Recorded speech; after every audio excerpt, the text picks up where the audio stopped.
It's day 109 of the Israel-Hamas war, a day which was perhaps the deadliest for Israel since it started its ground offensive in Gaza. Here's why I say this. Earlier today, Israel suffered its worst loss in Gaza in terms of casualties. 24 IDF soldiers were killed during one operation. 24. That's a big number, especially given Israel's advanced defense capabilities as compared to Hamas. How did this happen? Was the IDF caught off guard?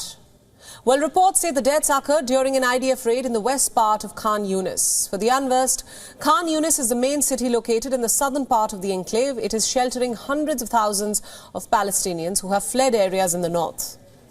Israel says the city is now the principal base of Hamas, so it's been launching raids in this particular city. But this time, things didn't go according to plan. Reports say a rocket-propelled grenade hit a tank that was guarding Israeli forces. At the same time, there was an explosion across two buildings where the IDF had planted explosives in order to destroy the buildings. The explosion triggered their collapse onto the Israeli soldiers. This led to the death of 24 soldiers, marking the highest one-day Israeli death toll since the war began. Although some media reports say that the real figure could be higher, here's what the Israeli military spokesperson, Rear Admiral Daniel Hagari, had to say about the incident.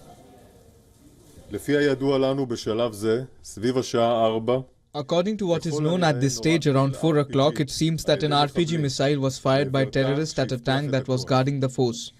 In parallel, there was an explosion of two two-story buildings.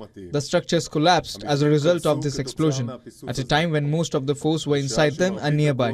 The buildings likely exploded as a result of mines that our forces had planted inside in order to destroy the buildings and the terrorist infrastructure in the area.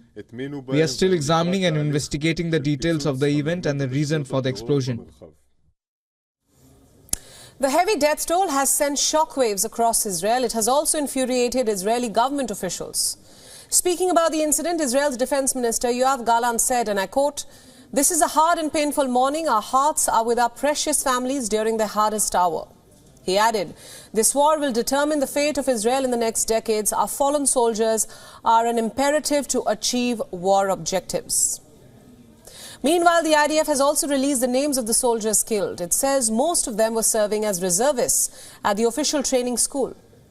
The list includes the likes of 32-year-old Sergeant Major Matan Lazar, 23-year-old Sergeant First Class Cydric Garin, and 27-year-old Sergeant First Class Yoval Lopez, to name a few. So how do we perceive these developments? Do they indicate a new turn in this war? Well, we can't say for sure at this point, but one thing's certain, that Israeli forces are still facing fierce resistance in Gaza. This is despite claiming to be able to wind down operations in the area.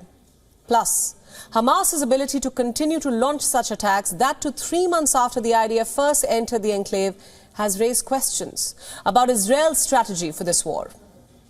In a nutshell, this attack proves that Israel's claims that it has finished Hamas are wrong.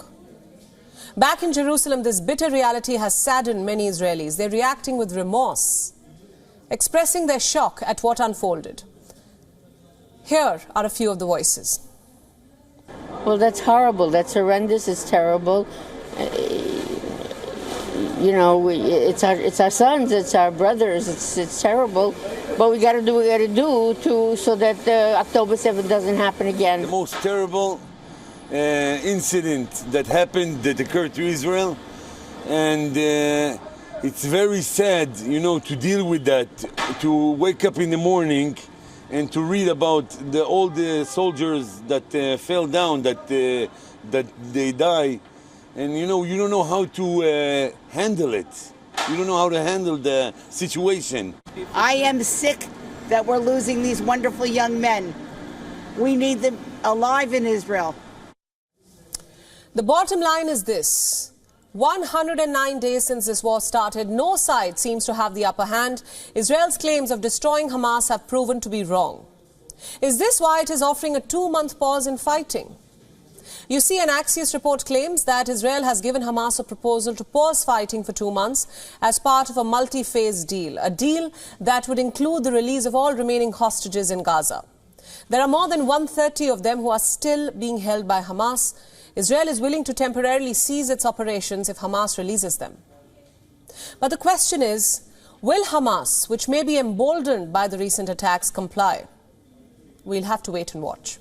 WION World is now available in your country. Download the app now and get all the news updates on the move.